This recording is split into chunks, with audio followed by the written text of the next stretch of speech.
भारी सुझाव पर कुछ टिप्पणी। भारी सुझाव हेटेरो सजेशन का मतलब है किसी दूसरे व्यक्ति के सुझाव।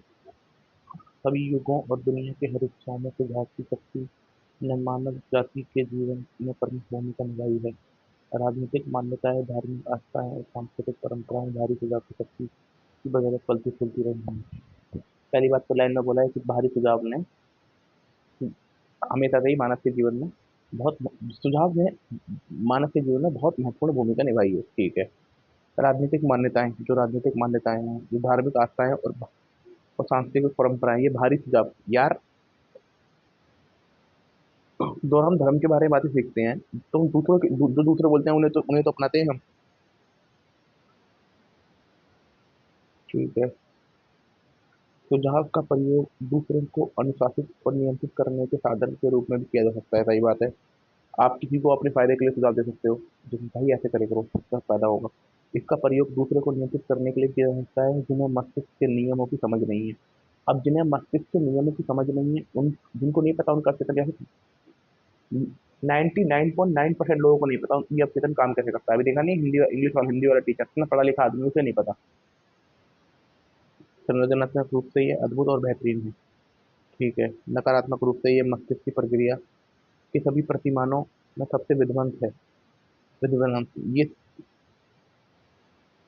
ये अगर मतलब सृजनात्मक रूप से देखो तो सही है कि भाई आप सुझाव से किसी को कंट्रोल कर रहे हो, परंतु आप नकारात्मक रूप से देखें तो ये मस्तिष्क की प्रति ये सबसे खराब है कि आप मतलब आप दूसरे के सुझाव से वो हो रहे हो। इसके परिणाम से दुख, असफलता, कष्ट, बीमारी और तबाही हो सकते हैं। क्या आपने इनमें से किसी को स्वीकार किया है? पैदा होने के बाद हम पर नकारात्मक सुझावों की बमबारी होने लगती है क्योंकि हम यह नहीं जानते कि उनका विरोध कैसे किया जाए, इसलिए अवचेतन रूप में हम उन्हें स्वीकार कर लेते हैं और अपने अनुभव में बदल लेते हैं। नकारात्मक सुझाव के कुछ उदाहरण। तुम कुछ नहीं कर सकते, तुम कभी कुछ नहीं बन पाओगे, तुम्हें ऐसा नहीं करना चाहिए, तुम असफल हो, तुम्हारी सफलता की बिल्कुल संभावना नहीं है, बिल्कुल गलत हो, तुम बिल्कुल गलत हो, इससे कोई फायदा नहीं है। महत्वपूर्ण यह है नहीं है कि तुम क्या जानते हो, महत्वपूर्ण यह है तुम किसे जानते हो। दुनिया रफ्तार को जी रही है। दुनिया रसाताल को जा रही है। क्या फायदा? किसी को कोई फर्क नहीं पड़ता। इतनी ज्यादा कोशिशों करने से भी कोई फायदा नहीं है। तुम्हारी उम्र अब ज्यादा हो चुकी है, स्थितियां बिगड़ती जा रही हैं, जिंदगी मशीन मशीनी चक्कर बन गई है, सिर्फ प्रेम सिर्फ पक्षियों में रह गया है। तुम कभी नहीं जीत सकते, सावधान रहना, तुम्हें भयंकर बीमारी हो सकती है। कोई भी भरोसे के काबिल नहीं है, घटिया चीजें हैं। ये सब नकारात्मक चीजें हैं। इस तरह के बाहरी सुझावों को स्वीकार करके आप उन्हें साकार करने में सहयोग देते हो। अगर आप इस तरह से, पहली बात तो देखो, सुझावों में कोई ताकत नहीं होती। सुझावों की अपनी कोई ताकत नहीं होती जब तक आप उन्हें स्वीकार नहीं करते। सुझावों की कोई ताकत नहीं होती जब तक आप उन्हें स्वीकार नहीं करते। जब आप उन्हें स्वीकार कर लेते हो तो ये ताकतवर हो जाएंगे। जैसे आपने उन्हें अपने तक पहुंचा दिया, वैसे ही आप ताकतवर बन जाएंगे। बचपन बचपन से आप दूसरों के सुझावों का विरोध नहीं कर सकते थे। आपको इसके बारे में ज्यादा नहीं पता था। आपके लिए आपका मस्तिष्क या और उच्च चेतन और कि ऐसे स्थिति के बारे में देखो, बचपन से जो हमें सुझाव मिल रहे थे ना, हम इनका ज्यादा विरोध नहीं कर सकते थे क्योंकि हमें इनके बारे में ज्यादा पता नहीं था। परंतु अब हम चेतन अवचेतन के कार्यविधि को जानते हैं, हमें पता है ये कैसे काम करता है। बहरहाल बस व्यस्त होने के बाद आप चयन कर सकते हैं। आप सकारात्मक आत्म सुझाव का प्रयोग करके अपनी कंडीशनिंग को दोबारा कर सकते हैं। जब आप हम फिलहाल हम बड़े हो गए हैं तो हम इस बात का चयन कर सकते हैं कि हमें अपने अवचेतन तक क्या पहुंचाना है। हम अपने अवचेतन की दोबारा कंडीशनिंग कर सकते हैं और अतीत की छापों को बदल सकते हैं। जो जो छापें अतीत अतीत में बदली हैं, हम उन्हें बदल सकते हैं। इसका पहला कदम उन भारी सुझावों के प्रति जागरूक बनना है जिन पर आप काम कर रहे हैं। इसका पहला कदम है, पहली बात तो जो पास्ट में आपने भारी सुझाव आपके जीवन में बैठ चुके हैं या चेतन में बैठ चुके हैं, उनको जानना और उनको बदलना। और दूसरी बात, आप करंट में भी जो भारी सुझाव ले रहे हो ना, भारी भारी नकारात्मक सुझाव, उसको बदलना। अगर जांच की जाए तो वह व्यवहार में ऐसे संस्कार डाल सकते हैं जो आपको व्यक्तिगत और सामाजिक जीवन में सफल बना देंगे। अगर आप इनकी जांच करोगे तो आप जान जाओगे कि ये ऐसे संस्कार हैं जो आपको समाज में व्यक्तिगत और सामाजिक रूप से असफल बना देंगे। संरचनात्मक आत्म सुझाव को नकारात्मक कंडीशनिंग से मुक्त कर सकता है। जो संरचनात्मक आत्म सुझाव है वो नकारात्मक आत्म सुझाव को कंडीशनिंग से मुक्त कर सकता है। अगर ऐसा नहीं किया गया तो नकारात्मक कंडीशनिंग आपके जीवन को विकृत कर देगी। अगर ऐसा नहीं किया गया, अगर आपने अपने जीवन में सकारात्मक सुझाव नहीं डाले, तो जो जैसे बाहरी सुझाव लोगों ने आपको दिए हैं, आपका जीवन उसी के अनुसार हो जाएगा और अच्छी आदतें के विकास को मुश्किल या असंभव बना देगा और अच्छी आदतें के विकास को मुश्किल या असंभव बना देगा। आप नकारात्मक सुझावों का विरोध कर सकते हैं। अखबार उठा लें या टीवी पर न्यूज़ देखें, हर दिन आप दर्जनों ऐसी खबरें सुनेंगे जो निरर्थक, हाँ, नहीं भरी, निरर्थक डर, चिंता, तनाव और भावी तबाही के बीच बो सकती हैं। आप न्यूज़ उठाओ, आप देखोगे नेगेटिव न्यूज़ है और जो आपके अंदर डर और चिंता के भाव बढ़ सकते हैं। अगर आप उन्हें सच मान लें तो और अपने भीतर जगह दे दें, तो ये डर विचार आपकी जीने की इच्छा खत्म कर देंगे। अगर आप उन्हें सच मान लें तो ये डर आपकी जीने की इच्छा खत्म कर देंगे। बहरहाल, जब आप ये समझ लेते हैं कि आपको इन्हें स्वीकार करने की जरूरत नहीं है, तो आपके सारे विकल्प खुल जाते हैं। जब आप समझ लेते हैं आपको इन्हें स्वीकार करने की जरूरत नहीं है, तो आपके सामने विकल्प खुल जाते हैं। अपने अचेतन मन को संरचनात्मक आत्म सुझाव देकर आप इनमें सभी विध्वंसक विचारों का विरोध करने की शक्ति है। जब आप अपने अवचेतन मन को आत्म सुझाव देकर संरचनात्मक आत्म सुझाव देकर देते हो, तो ये सभी विध्वंसकारी जो विचार होते हैं, ये उनका विरोध कर सकते हैं। उस खांचे को तोड़ सकते हैं जिसमें जिसमें जो इनका खांचा था, उस खांचे को तोड़ सकते हैं या उसका रूपांतरण कर सकते हैं। नियमित रूप से दूसरों के थोपे गए नकारात्मक सुझावों की जांच करते रहें। नियमित रूप से देखते रहें, जागरूक रहें कि किस तरह के नकारात्मक सुझाव आपको मिल रहे हैं। आपको इन विनाशक आत्म सुझावों की दया पर रहने की कोई जरूरत नहीं है। सही बात है। जब हम अपने भाग्य के खुद निर्माता हैं, हम अपने भाग्य के खुद विधाता हैं, हमारा जीवन हमारे विचारों से चल रहा है, तो हमें क्यों दूसरे के आत्म सुझाव की दया पर रहने की जरूरत है। हम सभी अपने बचपन, किशोरावस्था, व्यस्त जीवन में इसी वजह से कष्ट भोग रहे हैं। सही बात है। जो भी हमारे जीवन में वो हुआ है, हमें वक्त देनी चाहिए। पहले बात तो पहले जिम्मेदारी लो।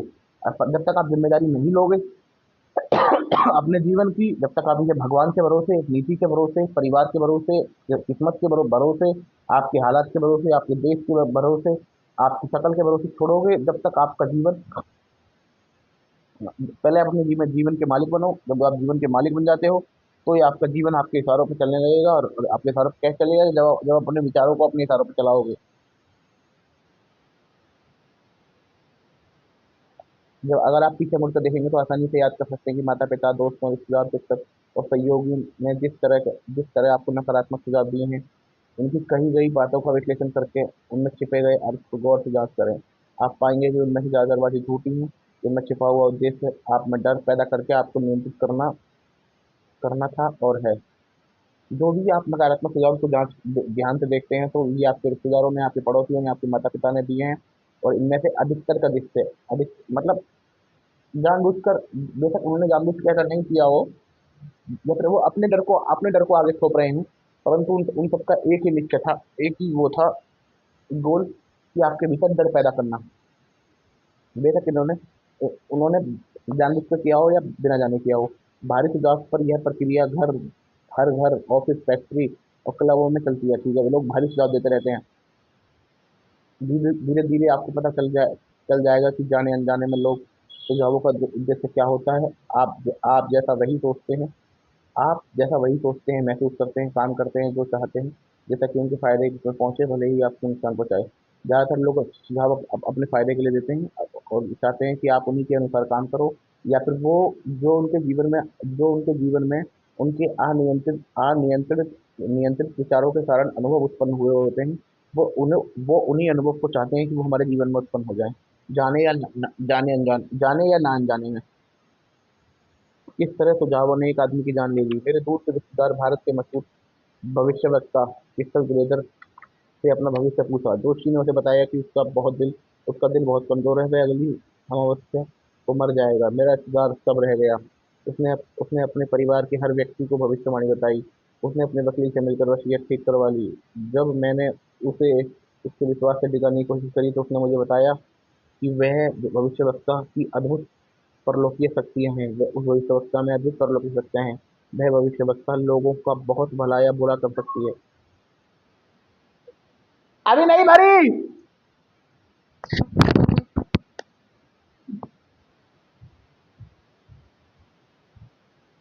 अभी नहीं भरी, अभी नहीं खाली है।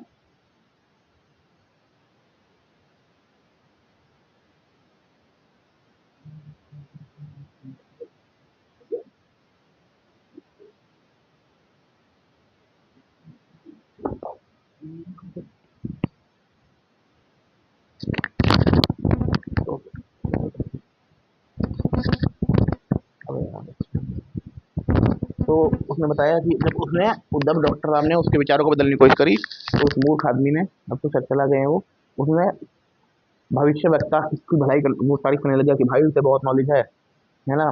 जब अमावस्या करीब आने लगी तो वह खोया खोया रहने लगा। एक महीने पहले ये आदमी स्वस्थ, उत्साही और जोशीला था, अब यह बीमार दिखने लगा। अमावस्या के दिन उसे बहुत बुरा हार्ट अटैक आया। वह मर गया, हालांकि उसे यह नहीं पता था कि उसकी मौत उसके कारण वह खुद है। सही बात है।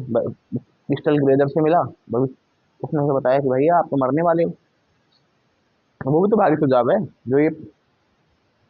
जो हम लोगों के पास जाते हैं, जो पंडित के पास जाते हैं, तो आप तो मरने वाले हो, है ना। तो वह खोया खोया रहने लगा। एक एक महीने पहले ये आदमी खुश, उत्साही और जोशीला था, अब ये बीमार दिखने लगा, है ना। सही है।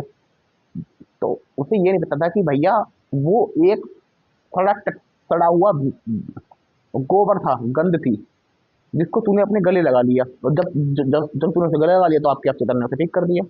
अफसर ने तो हमसे बोल रहा है भैया आप जो दोगे मैं उसे वो कर लूंगा, पर लोग इतने, हम में से कितने इस तरह के कितनों ने इस तरह की कहानी सुनी है, यह सोचकर थोड़े कांपे। दुनिया रहस्यमयी अनियंत्रित शक्तियों से भरी पड़ी है। हाँ, दुनिया शक्तियों से भरी पड़ी है, लेकिन ना तो वो रहस्यमय है और ना अनियंत्रित है। लोग क्या सोचते होंगे, उसके आस पड़ोसी लोग, भाई वो क्रिस्टल ग्लेजर कितनी चमत्कारी है, उसके पास चलेंगे।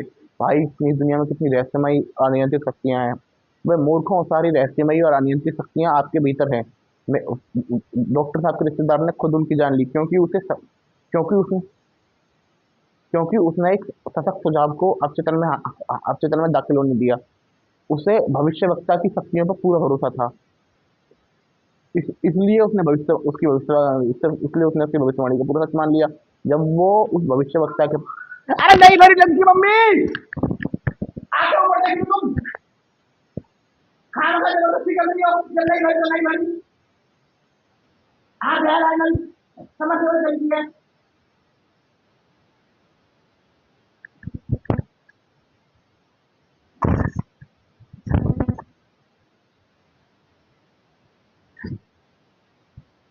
जब डॉक्टर साहब के रिश्तेदार, मैं बताता हूँ आपको, जब डॉक्टर साहब के रिश्तेदार, एक तो ऐसा तो है नहीं अचानक मिल गई, जब प्लानिंग कर रही होगी पहली बात तो उसकी तारीफ सुनी होगी किसी से, भाई बहुत काबिल है, बहुत काबिल है, बहुत काबिल है। तो डॉक्टर साहब के रिश्तेदार ने अपने आप को बोले हाँ भाई बहुत काबिल है। तो डॉक्टर साहब के रिश्तेदार ने अपने ऑब्जेक्शन के लिए पहले ही अपनी उस मिट्टी को, मतलब जैसे जोतते हैं ना, पहले ही जोत लिया था। तो जैसे ही बेचारा है तुरंत अपना ऑब्जेक्शन में डाल दिया। और फिर बार बार उसी पर चर्चा करके उसमें पानी देते रहे। जब पानी देते रहे तो वो उगा और उसने रिजल्ट दे दिए। आइए ऑब्जेक्शन की कार्यविधि की जानकारी के आधार पर इस घटना को देखें।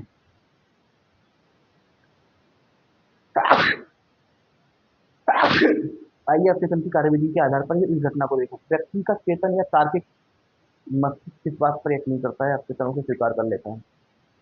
यहाँ तो सीधा उसके चेतन से तो पहले यकीन हो गया था, सीधा बीज उसके चेतन में डाला गया और उसी के अनुरूप कार्य करता है। मेरा रिश्तेदार जब उस भविष्यवक्ता के पास गया तो वह सुझाव ग्रहण करने की मनोदशा में था। भविष्यवक्ता ने उसे एक नकारात्मक सुझाव दिया, जिसे उसने सच मान लिया। वह दहशत में आ गया और उसे पूरा विश्वास था कि अगली निश्चय से पहले वो मरने वाला है। उसने इसके बाद सबको बता दिया और अपनी मौत की तैयारी करने लगा। मौत के बारे में उसके डर, आशंका, उसके अपने को सही मान लिया और उसकी मौत हकीकत में बदल गई। जिस महिला ने उसकी मौत की भविष्यवाणी की थी उसकी शक्ति मैदान के पत्थरों और लकड़ियों से ज़्यादा कुछ नहीं, सही बात है। उसके सुझाव में उसके सुझाव में जान लेने की शक्ति नहीं थी।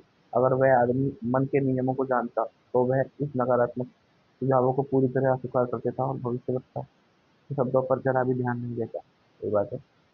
अगर वह जानता कि वह अपने विचारों और भावनाओं द्वारा नियंत्रित है, तो वह जिंदा रह सकता था। रह सकता था। भविष्यवक्ता की भविष्यवाणी बख्तरबंद टैंक में फेंकी गई रबड़ की गेंद जैसी होती है। वह आसानी से उसके सुझाव को नकार सकता है। हवा हवा में उड़ा सकता था, जिससे उसे कोई नुकसान नहीं पहुंचता। जागरूकता इसके बजाय जागरूकता और समझ की कमी के कारण उसने अपनी मौत को खुद खुद बुला लिया। दूसरी दूसरों को समझ दूसरे के सुझाव को अपनी कोई शक्ति नहीं होती, जब तक आपके विचार द्वारा उन्हें शक्ति नहीं देते। आपको अपनी मानसिक सहमति देनी होती है। आपको उस विचार को स्वीकार करवाना होता है। जब आप विचार जब जब यह आपका विचार बन सकता है, आपका आपके तन मन उसे साकार करने के लिए काम करता है। याद रखिए, आपके पास चुनने की क्षमता है। जिंदगी चुने, प्रेम चुने, सेहत चुने। अब इस डॉक्टर साहब ने बोल रखा है कि ना, भविष्यवक्ता के जो विचार था ना, उसमें कुछ नहीं था। भविष्यवक्ता का जो विचार था उसमें कुछ नहीं था। शक्ति उसे आपने दी। वो एक लकड़ी की तरह था। उसमें कुछ नहीं था। उसे जो मम्मी मोटर बंद कर दो। उसे जो शक्ति दी ना, वो आपके विचारों ने दी। अगर वो आदमी तत्काल उसके भारी सुझावों को रिएक्ट कर देता, है ना, जैसे हमारे जो लोग हैं मन में वहम बैठ जाता है। वो लोग है ना, वो दुनिया बोलती है, जैसे हमारे समाज में बोल लगता है पहले से, बहन कोई दवाई नहीं है, मन में वहम बैठ जाता है। अगर वो अगर वो व्यक्ति उसकी ऐसी हरकतें नहीं करता, मतलब उसके उसके सुझावों को स्वीकार नहीं करता ना, वो तो आप पर निर्भर करता है ना, आप उसे स्वीकार करो मत करो। आपको पता लग गया, जितना जितना आप अपने जन पर भरोसा करोगे, उतना ही आपकी शक्ति, उतना ही आपकी उस पर आस्था बढ़ेगी, उतना और जितनी आपकी अपने पे आस्था बढ़ेगी ना, उतनी आप के प्रति परिस्थितियों के प्रति आपकी आस्था कम हो जाएगी। सही बात है। सोचो जीवन कितना अच्छा हो जाएगा कि आप किस्मत को नहीं कोसोगे, आप भगवान को नहीं कोसोगे, आप परिवार को नहीं कोसोगे, आप किसी को नहीं कोसोगे। आपका जीवन प्रेम में कटेगा। आप अपने विचारों को, आप अपनी जिंदगी के मालिक बन जाओगे। माने गए प्रमुख आधार वाक्यों की शक्ति। प्राचीन यूनान के ज़माने के दार्शनिक तर्कशास्त्रियों ने सिलोजिज़म नामक तर्क का अध्ययन किया। सिलोजिज़म में मस्तिष्क व्यवहारिक संदर्भ में करता है। सिलोजिज़म प्राचीन वो यूनान शास्त्रियों ने सिलोजिज़म की जांच की। इसमें मस्तिष्क में व्यवहारिक स्तर पर तर्क करता है। इसका मतलब ये है कि आपका अवचेतन मन जिन प्रमुख आधार वाक्यों को सच मानता है, उससे यह उसी उससे निष्कर्ष तय होता है कि आपका अवचेतन जिस पर आपका अवचेतन मन पहुंचेगा। आपका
अगर आधार वाक्य सही है तो निष्कर्ष अवश्य सही होगा। हर गुण प्रशंसनीय है। हर गुण प्रशंसनीय प्रस, प्रस, प्रशंसनीय है। दयालुता एक गुण है, इसलिए दयालुता भी प्रशंसनीय है। यह है, सभी निर्मित चीजें बदलती हैं और खत्म होती हैं। मिस्र की तरह हमें निर्मित चीजें हैं, इसलिए निर्मित चीजें बदलेंगी और खत्म होंगी। सही बात है।